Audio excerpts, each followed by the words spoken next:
Hey, all, Scott here. Ever wanted to help support the show and own silver at the same time? Well, a friend of mine, libertarian activist Arlo Pignati, has invented the alternative currency with the most promise of them all. QR silver commodity discs. The first ever QR code 1-ounce silver pieces. Just scan the back of one with your phone and get the instant spot price. They're perfect for saving or spending at the market. And anyone who donates $100 or more to the Scott Horton Show at scotthorton.org/donate gets one. That's scotthorton.org/donate. And if you'd like to learn and order more, send them a message at commoditydiscs.com or check them out on Facebook at /commoditydiscs. And thanks. All right, y'all, welcome back to the show. I'm Scott Horton. And, you know, it's funny, I didn't mean to just spend a half an hour talking about central banking, especially when I've got Sheldon Richman on the line, and that's one of the things we're going to be talking about today. But now introducing our good friend Sheldon Richman. He is the vice president of the Future Freedom Foundation and the editor of their journal, their monthly journal, The Future Freedom. Welcome back to the show, Sheldon. How are you doing?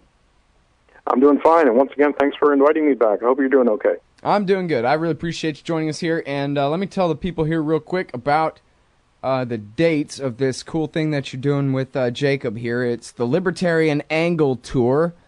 And I see that your first stop was the University of North Florida in Jacksonville. That's all you've done so far, correct? That was last night, yes, and we are in Atlanta right at the moment as I speak, and we'll be at Georgia Tech at 6:30 p.m. Eastern tonight. At Georgia Tech at 6:30 Eastern time tonight, and then Scheller College of Business. Oh, it is at the Scheller College of Business. And then I'm sorry, I thought I had it here, but I do not have the whole schedule. But I'll find it while we're talking about other things, and we'll remind you by the end of the show. I can tell you real fast. Tomorrow night we're at the University of Georgia in Athens, Georgia. I believe that's at 7, but that can be checked on the website. And then the next night we'll be at the University of South Carolina in Columbia, and then Friday night we will be at NC State, North Carolina State University in Raleigh. Great. So, here's your chance, everybody. Go out and meet Sheldon Richman and Jacob Hornberger and reading Bumper's write-up of the shindig last night. It sounded like it went really well, huh? Yes, it did. We had a nice crowd, and we liked the chemistry. The format seemed to work. You know, we never did a live Libertarian Angle. We figured instead of the two of us giving dry lectures, we would do this more interactive thing, and the people seemed to like it quite a bit. Yep, it says here, topics range from the Fed, the Great Depression, FDR, and the gold confiscation, foreign policy, and how we can prevail in our quest to bring libertarianism to America. I sure like that. Yep. And and you guys know Jacob Hornberger has a great presence. He's a great speaker. If you've ever seen him give a speech, he always keeps everybody on the edge of their seat and incredibly interested. And Sheldon, of course, is great, as you've heard a million times and you're about to hear some more of. So go out there and check them out. The Libertarian Angle on tour. And we'll have, again, dates and times and things. We'll bring it back up at the end of the show. But I guess I will say again one more time that tonight it's at Georgia Tech from 6:30 to 8 at the Scheller College of Business, room 101. Mm-hmm. Great. Okay, so here's the first thing I wanted to talk to you about is... did you see that there is a new interview of Michael Hastings' brother? I bring that up because I know that you were fans of Michael Hastings, and we were sort of fans of him together, especially in the few months leading up to his death, actually letting each other know, hey, Hastings is going to be on TV and all that kind of stuff. So I wanted to bring up to you this interview and ask you if you had a chance to see it. No, I haven't. Tell me about it. All right, well, first of all, if you go to Pressing Issues, which is Greg Mitchell's blog, the great Greg Mitchell, he has a link to it. It's at salon.com, and then they link over to the original blog. And what it is it's longtime friends of Hastings' older brother, Jonathan. And apparently they knew Michael Hastings very well as well, not as well as his older brother, I guess. But so they decided that they would do this really wide-ranging interview and talk all about get his brother to tell the whole story of his life, basically, and everything.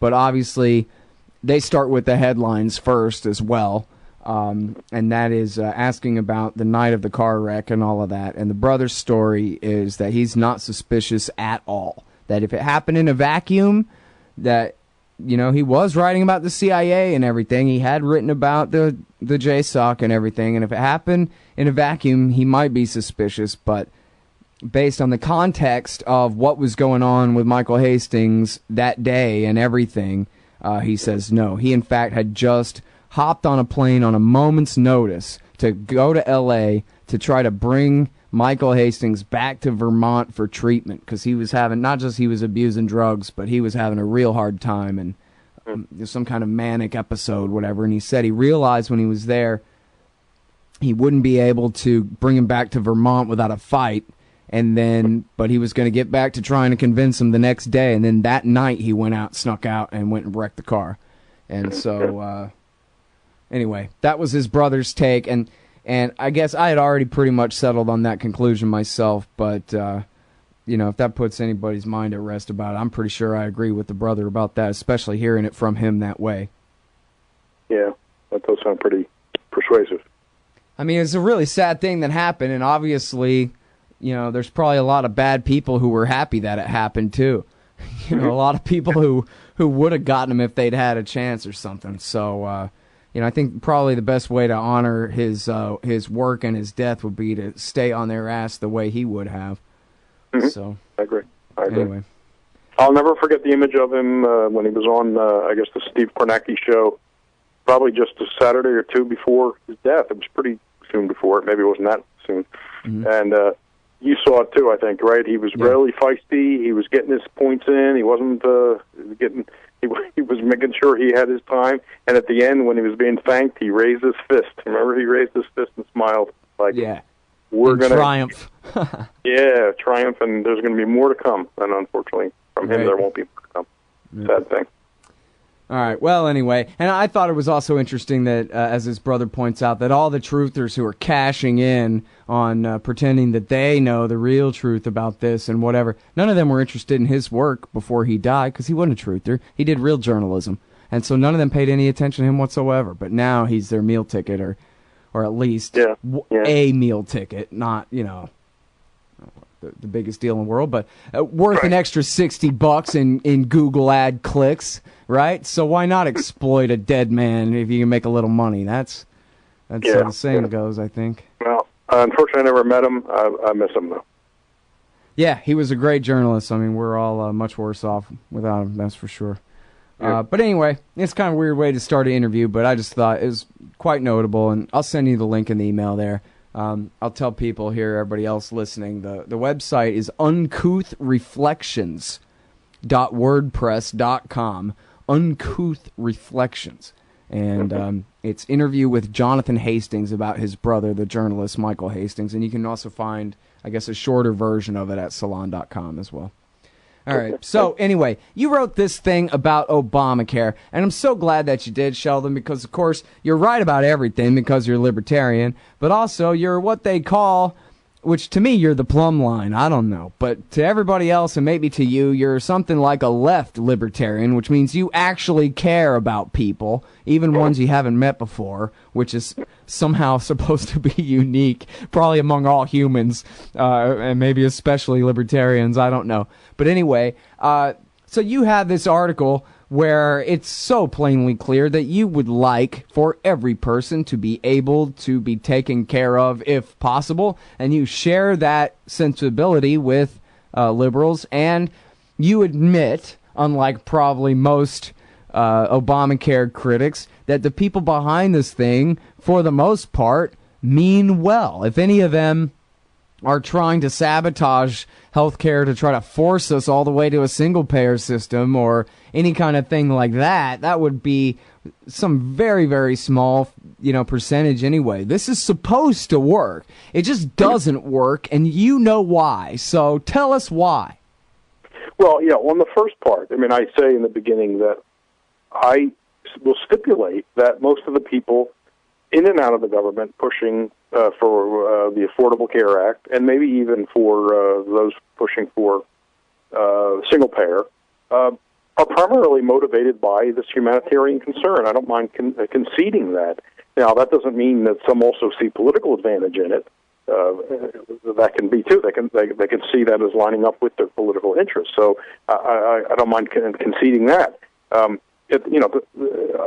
happy to concede that because at the same time, I'm willing to concede that people who oppose the Affordable Care Act don't, hate the poor and downtrodden and want to make sure they never get medical care. So, you can't have a double standard. I'm willing to grant good motives. And, I don't know these individuals involved, so how can I judge them as being cynical and merely want political power? Well, in fact, I'm sorry for interrupting, but that's your second point there is a very important one as well that I actually meant to build into my intro there, which was I generally respect Bill Moyers, even though I disagree with him on pretty much everything, but he's a well-meaning Democrat type. But I saw where he ran an essay about whether maybe just all right-wingers are mentally ill, because how else can you explain that they would be so upset that someone is just trying to make sure that poor people can have health insurance? Why would you be against that? You must be psychos. There's no other explanation for it. You're upset that someone else could be helped at no expense of yours? Yeah.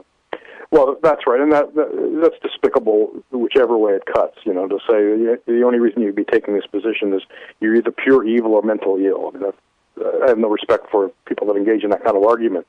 I will say, though, that and I say this later in the piece, I don't like that, one of the many things I disagree with conservatives on and right-wingers is that, and I heard Rush Limbaugh saying this just around the time I was writing the piece, that before Obamacare we had the greatest medical system in the world. They love to say that. And when the Congress was under the control of the Republicans, I didn't see them touching the medical care system, even though the partnership between government and the insurance industry and the medical societies, the medical profession, has been very, very close for many, many years, and particularly at the state level, which means there's maybe some limit to what the federal government can do. But I never heard conservatives and Republicans speaking out about breaking up the regulatory cartels, insurance cartels in each of the states, or the medical licensing. I don't hear them going after that stuff. So they didn't do anything about this system, which was getting more and more expensive and obviously hurting, therefore, lower income people. And this link to the employer-based insurance. I didn't hear them calling for breaking that stuff up. They only started talking about it when Obamacare came along. Right, and the only reason Obamacare got passed in the first place was because the entire society agreed that something's got to be done because nobody can afford insurance anymore. It's ridiculous. Right, and it's just stupid to say, well, we have the greatest system in the world. Don't mess with it, especially when in 1993 the Heritage Foundation was pushing an individual mandate for buying insurance. Their answer to Clinton Care back then, Hillary Care back in '93, was that people should be forced to buy insurance, and therefore they'll all be responsible. And we won't need to have a big government bureaucracy. But Heritage Foundation was pushing the mandate, which they then complained about in 2009. And ever since. So there's a lot of hypocrisy on the right on this. But my point was that, I and I think any decent person, I certainly don't claim any kind of special status here, any decent person would hope that that medical care could be affordable and accessible to everybody in a society. Who wants to see someone go without medical care?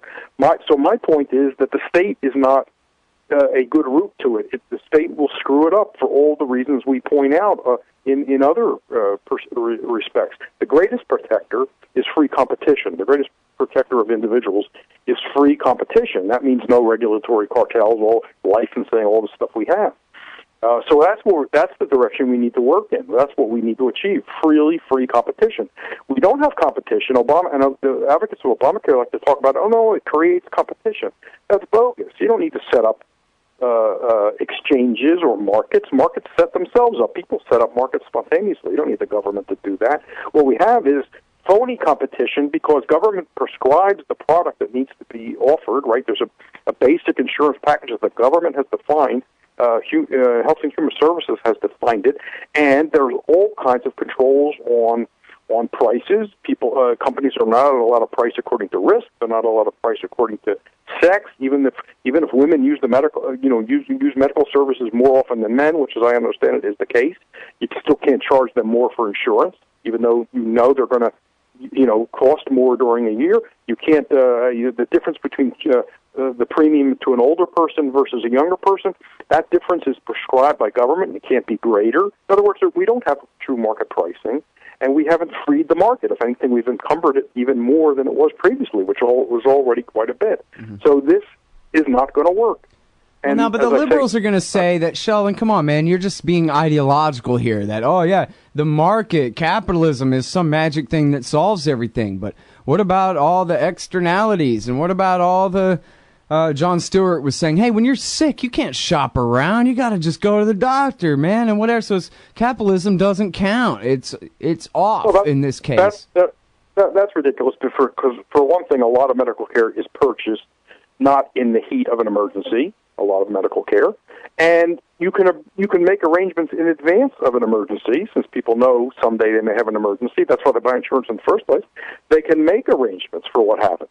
So it's ridiculous to make it seem like all medical care is purchased during the heat of an emergency where there's no chance to make any choice.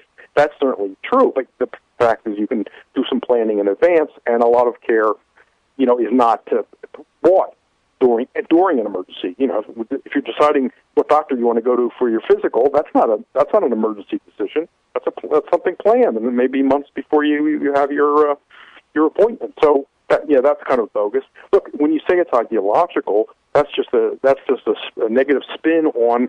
Yes, I think in terms of principles. I understand how markets work, and I understand how governments work, bureaucracies work. And yes, I'm applying that understanding to this particular case because there's no reason to think it's unique. For the same reason, bureaucracies are not very good at providing bread or shoes or all the things they tried to provide in socialist countries, communist countries. And I'm not saying this is communism, but I'm saying we know what happens when government tries to be the provider. It's not very good at it. And so I'm applying those principles. If you want to call it ideological, I don't mind that. But yes, I'm using principles. I think it's ridiculous to say we ought to approach every issue fresh and new. You know how people say, I'm practical, I judge everything on a case-by-case basis.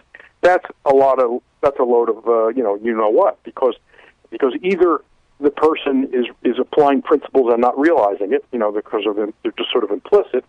You can't really judge things on a case-by-case basis because there are principles. Everybody knows that there are things that apply to whole set classes of cases.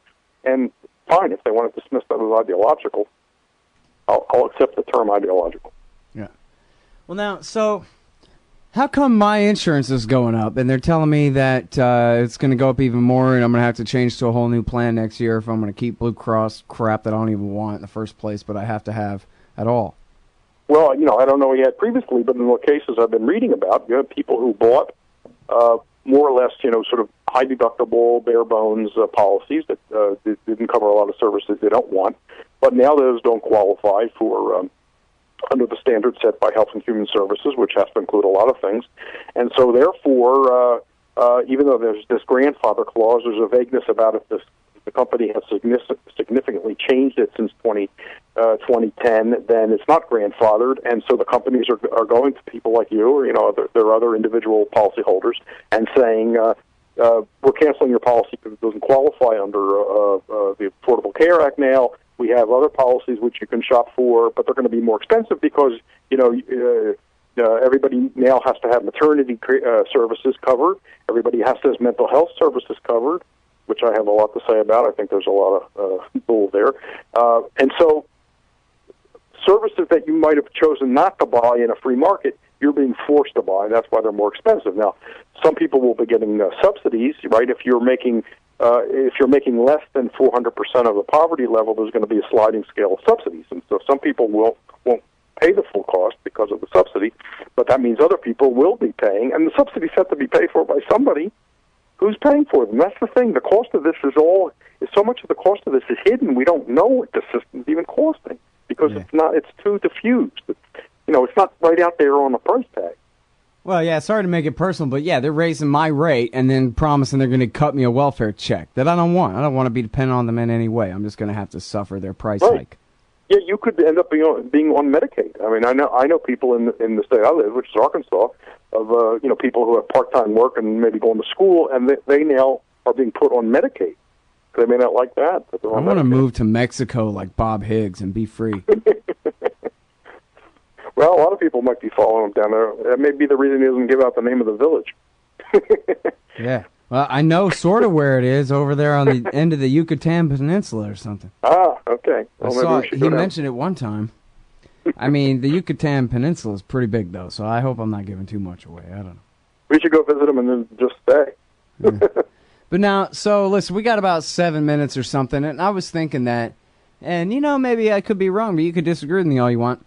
But it occurred to me that if we had sound money instead of a central bank, that was the cause of the giant boom and bust dislocations that everybody has to suffer through every few years, then maybe you wouldn't even have this kind of call for, you know, in this sort of healthcare crisis in the first place. You wouldn't have people calling for this kind of horrible solution that just makes everything worse.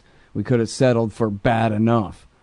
Well, that certainly aggravates things, but there's a lot of bad stuff just in the, you know, in the medical regulatory system that, you know, is bad on its own, even if you have sound money. I mean, you have medical licensing, so, you know, the state medical societies are able to decide on how many doctors are produced every year, right? They control the medical schools. There's accreditation. There's also occupational licensing.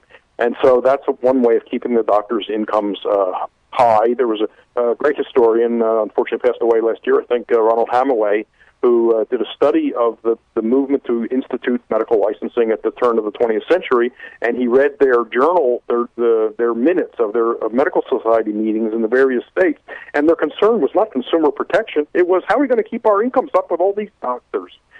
Well, the answer is let's not have so many doctors. And this led to a movement to close a lot of the medical schools. There was this Flexner report, which was issued by commissioned by the Rockefeller Foundation, I believe, which said, well, one problem is we have too darn many medical schools. We need to close about half of them. Well, you know what they closed? They closed the women's medical colleges and the black medical colleges mostly. Surprise, surprise. They didn't touch many of the, the white male medical colleges, and that was a way to make sure not too many doctors were produced every year. They also went after something called lodge practice. A lot of people got their medical care for themselves and their families through the lodges they were members of. It was called lodge practice, mutual aid societies, and it was a very successful system, but the organized medicine did not like it because it drove down their incomes, because a doctor would sign a contract with a lodge for a year, and he'd have this guarantee amount of money coming to him through the year, and then as a privilege of membership in the lodge, you and your family members had access to this general practitioner during the year, and people were very happy about it. They interviewed doctors very carefully before deciding whom to sign the contract with. They drilled them. But the organized medicine condemned lodge doctors as amateurs. They go into private colleges, not Harvard, and they denigrated them. They went to the hospitals and said, "Don't give privileges to these lodge doctors because we don't like them." And so they ended up driving the whole practice out of existence. And that's how a lot of low-income working class people were getting medical care. They solved the problem back then. And yet today, Obama says, how can we get medical care, good medical care to the whole people? Well, people are solving break your leg and hand you crutches and say, yeah, you better get on your knees and thank me. That's what I think is so shameful about conservatives. They talk about markets, they hate Obamacare, but they never talk about what really needs to be done. Instead, they say, we have the greatest system in the world, and now it's being messed up. That's nonsense.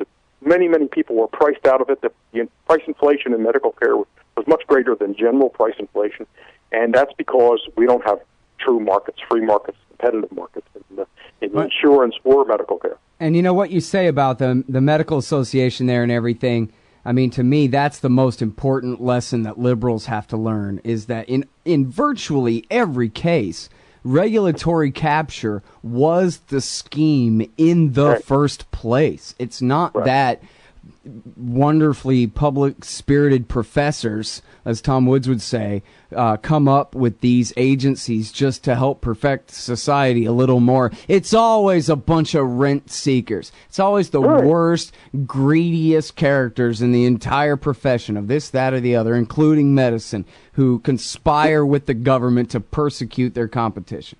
From the railroads to the bankers to the doctors to the rest of them.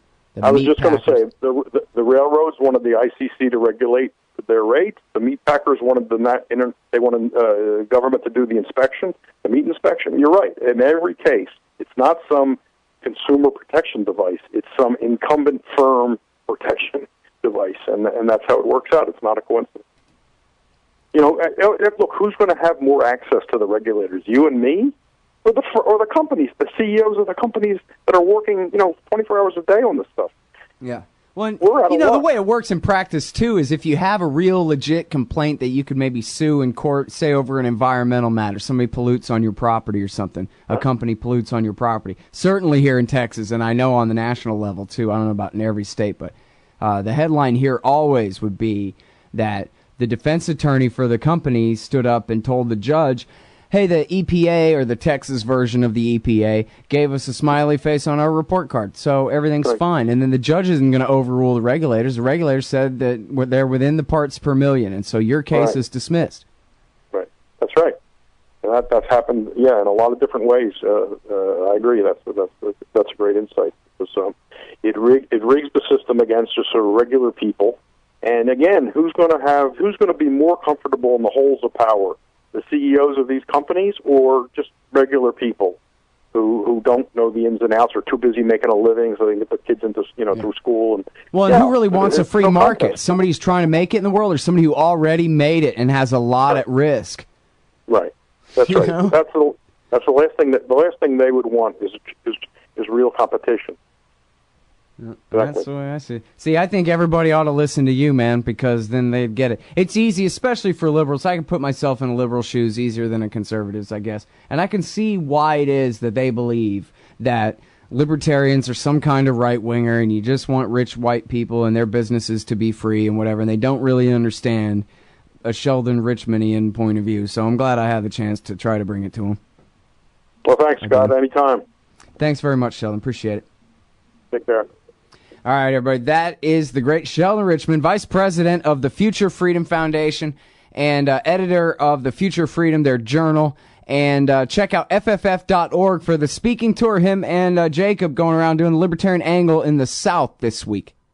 Hey, I'm Scott Horton here to talk to you about this great new book by Michael Swanson, The War State, the Cold War Origins of the Military-Industrial Complex and the Power Elite. In the book, Swanson explains what the revolution was, the rise of empire, and the permanent military economy, and all from a free market libertarian perspective. Jacob Hornberger, founder and president of the Future Freedom Foundation, says the book is absolutely awesome, and that Swanson's perspectives on the Cold War and the Cuban Missile Crisis are among the best I've read.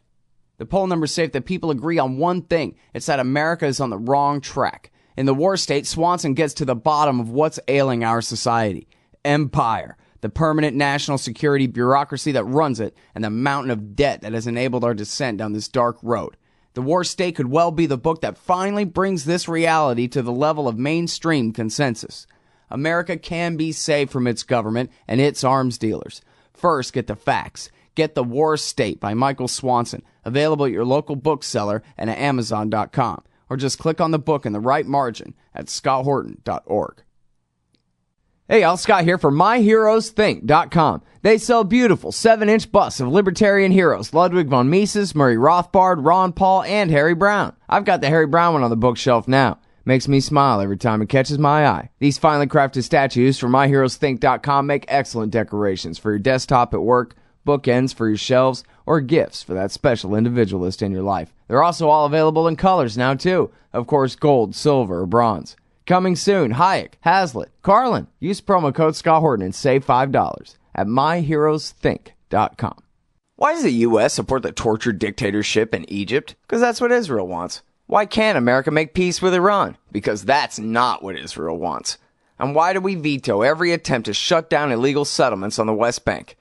Because it's what Israel wants. Seeing a pattern here? Sick of it yet?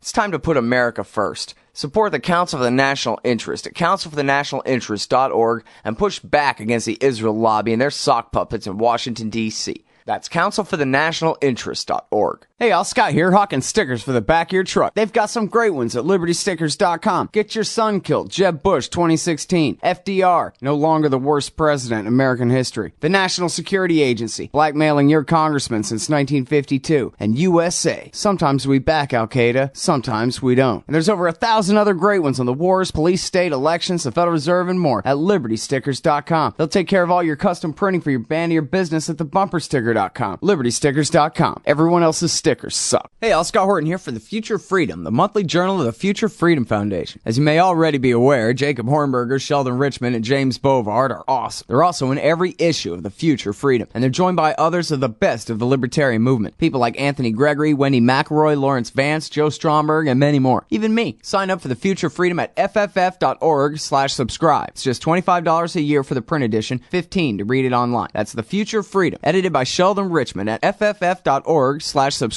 And tell them you heard it here.